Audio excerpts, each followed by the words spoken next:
ಕರ್ನಾಟಕದಲ್ಲಿ ಚುನಾವಣೆ ನಡೆದಿರೋದು, ಪಾಕಿಸ್ತಾನದಲ್ಲ.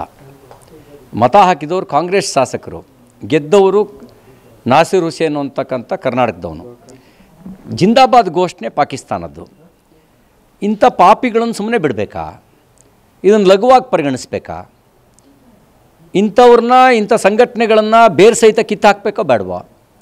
ಎಲ್ಲೋ ದೂರದಲ್ಲಿ ಕಾಶ್ಮೀರದಲ್ಲಿ ಯಾವಾಗಲೂ ಹಿಂದೆ ಪಾಕಿಸ್ತಾನ ಜಿಂದಾಬಾದ್ ಅಂತ ಘೋಷಣೆಗೆ ಕೇಳ್ತಾ ಇದ್ವಿ. ಇವತ್ತು ಬೆಳಗಾಮಿಗೆ ಬಂತು, ಫ್ರೀಡಮ್ ಪಾರ್ಕಿಗೆ ಬಂತು, ಈಗ ವಿಧಾನಸೌಧಕ್ಕೆ ಬಂದಿದೆ. ಇವ್ರನ್ನೆಲ್ಲರನ್ನೂ they are all our brothers ಅಂಥೇಳಿ ಬಿರಿಯಾನಿ ಕೊಟ್ಟು ಕಳಿಸ್ಬೇಕಾ?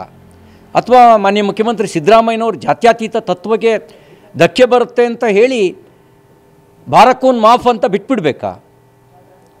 ನಾನು ಆಗ್ರಹಿಸ್ತೇನೆ. ನೀವು ಪೋಷಕರಾಗಲು ಕಾಯುತ್ತಿದ್ದೀರಾ? ಚಿಂತಿಸದಿರಿ. ಓಯಾಸಿಸ್ ಫರ್ಟಿಲಿಟಿ 90,000 ದಂಪತಿಗಳ ಜೀವನದಲ್ಲಿ ಸಂತೋಷವನ್ನು ತಂದಿದೆ. 7825893601ಗೆ ಕರೆ ಮಾಡಿ. ಅತ್ಯದ್ಭುತ ರಿಯಾಯಿತಿ ಪಡೆಯಿರಿ ಹಾಗೂ ಎಲ್ಲರಿಗೂ ಗುಡ್ ನ್ಯೂಸ್ ಕೊಡಿ. ಸಮಗ್ರ ತನಿಖೆ ಆಗಬೇಕು. ಅವನ್ನ ಪಾಪಿಗಳನ್ನು ಬಂಧಿಸಿ ಜೈಲಿಗೆ ಕಳಿಸ್ಬೇಕು.